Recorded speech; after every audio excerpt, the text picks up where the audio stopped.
Dernière bande-annonce pour la série Spider Noir avec Nicolas Cage à venir sur Amazon Prime le 27 mai, donc une petite semaine, hein. Donc ça va être très très rapide. J'avais déjà beaucoup aimé, alors déjà le côté couleur noir et blanc, il y a vraiment deux bandes-annonces. Là j'ai sélectionné celle en noir et blanc comme d'habitude, parce que je trouve qu'il y a un petit cachet, ça donne vraiment quelque chose de très très classe. Et il y a la version couleur aussi, si vous le souhaitez, qui sera disponible. J'ai mis là le trailer en VF. C'est vrai qu'en VO, c'est quand même mieux. Mais pour les besoins pratiques de la vidéo et pour pouvoir s'immerger un petit peu plus, je l'ai mis en VF. Bon, en tout cas, ça me hype. C'est peut-être un des projets, on va dire, Spider-Man en série qui me hype le plus depuis longtemps. On sait que Nicolas Cage arrive parfois à se transcender, surtout ces dernières années, où il est un peu... pas en fin de carrière, mais il est vieillissant et c'est là où il ressort un petit peu le meilleur de son jeu d'acteur. Et le voir en Spider Noir, je trouve que ça lui colle parfaitement bien. Les premiers trailers avaient été vraiment, je trouve, plutôt convaincants. Alors, j'espère que ce trailer, bon, si vous voyez cette vidéo, c'est qu'elle est passée, mais à chaque fois, il bloque carrément la vidéo, hein, c'est impossible de la diffuser. Droit d'auteur, Sony, Spider-Man et compagnie, c'est une tannée sur YouTube. J'espère que ça va passer. Bon, en tout cas, on regarde ce dernier trailer, je suis fatigué. On regarde un petit peu ce que ça donne comme d'habitude, on analyse, on commente, on en discute dans les commentaires. Donc installez-vous confortablement, c'est parti.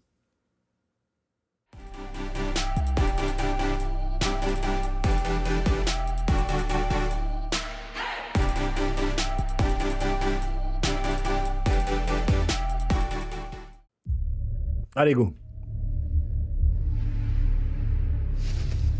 T'as acheté un œil là dehors? Cette ville est en feu. J'aime beaucoup la direction artistique, vraiment, c'est très Je stylé. sais très bien qui j'ai été. Je sais aussi qui je suis aujourd'hui. J'entame un nouveau chapitre. On va se faire tirer les oreilles? Oui, sûrement. Je suis enquiquineur privé, tu le sais, c'est écrit sur la porte. Mon ami Flint, il a disparu. Vous êtes détective. C'est à vous d'enquêter.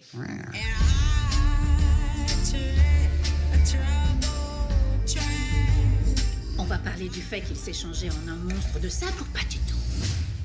Donc l'homme sable, ok. Alors qu'est-ce que tu Spider-Sense. vas m'en occuper maintenant, d'accord? Tout ce que je sais, c'est qu'une fois que ça commence, ça empire rapidement. Et aucun retour en arrière n'est possible.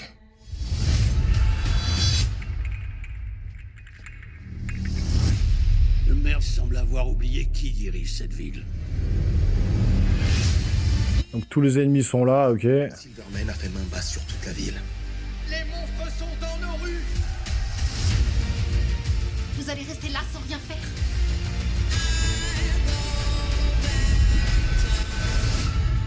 L'homme araignée n'a jamais été un héros. Mais il n'est pas encore trop tard pour le devenir.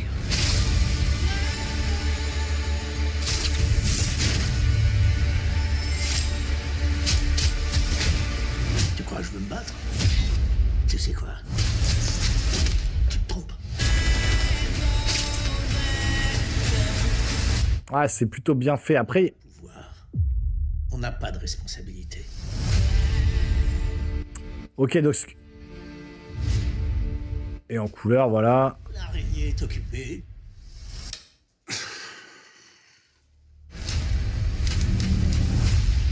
Ah, c'est très stylé, ça.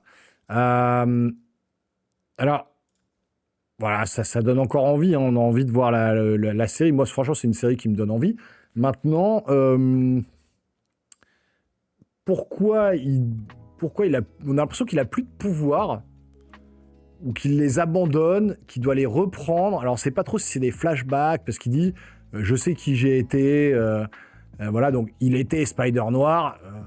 Est-ce que il a... Parce que j'ai l'impression qu'il est plus jeune dans certains plans. Il est devenu détective. Est-ce qu'il a toujours ses pouvoirs où il les a abandonnés de lui-même? En fait, il a décidé de les abandonner, d'où la phrase qu'il cite à la fin, pas de pouvoir, pas de responsabilité, en gros. Voilà, bon, c'est vraiment l'inverse de la phrase emblématique de Spider-Man. Mais est-ce qu'il n'aurait pas oublié ses pouvoirs à un moment donné pour se consacrer à sa vie parce qu'il en a marre, parce qu'il est vieillissant aussi, et que là, il y a des nouveaux ennemis qui arrivent en ville, et qui va devoir justement reprendre ses pouvoirs, récupérer tout ça pour pouvoir combattre les ennemis et protéger la ville. J'ai l'impression qu'on est sur un délire comme ça. Il y aura vraiment des phases avec Nicolas Cage en mode humain classique et des phases vraiment où il va devoir arborer le costume et combattre le mal. Non, franchement, je trouve ça intéressant. En noir et blanc, je trouve que ça a vraiment sa touche particulière. On est vraiment dans le style années 30 à l'ancienne. Je trouve que la DA fonctionne très très bien. Je trouve que Nicolas Cage a une présence quand même qui en impose pas mal. Il est parfait pour le rôle, je trouve. Et ce côté Spider noir, moi j'aime beaucoup. Hein. Est-ce qu'il va rentrer après dans le multivers? Est-ce qu'il va apparaître en noir et blanc dans les prochains films Marvel du MCU? Ça serait juste énorme. Ou dans les prochains films Spider-Man, je ne sais pas. Mais en tout cas, là, le trailer me donne envie. La direction artistique me donne envie. Le style aussi. L'histoire, ça a l'air plutôt classique mais efficace. Donc, je sais pas. Moi, c'est vraiment un projet qui, voilà, le coup là, quand il jette Electro et tout ça, c'est un projet qui m'a titillé depuis le début et qui me donne envie. Avec en plus un format noir et blanc couleur. Je trouve que c'est vraiment classe d'avoir fait ça pour tout le monde, comme ça tout le monde en a pour son argent. Et puis voilà, le côté, voilà, il allume ses yeux dans le noir et tout qui sont éclairés. Non, je trouve ça vraiment stylé. Ça confirme un petit peu ce que je pensais des autres premiers trailers qu'on avait vus. Voilà, ça boucle le truc, ça sort la semaine prochaine. Vous me direz dans les commentaires ce que vous en pensez, est-ce que vous êtes attiré par cette proposition ou pas du tout. N'hésitez pas, hein, juste en dessous, l'espace commentaire est fait pour vous. Si la vidéo vous a plu, le petit pouce, le petit abonnement, le boost de la vidéo, ça c'est vraiment important, je vous le dis tout le temps. Et puis surtout, portez-vous bien, on se revoit très rapidement sur une prochaine vidéo. Ciao les geeks.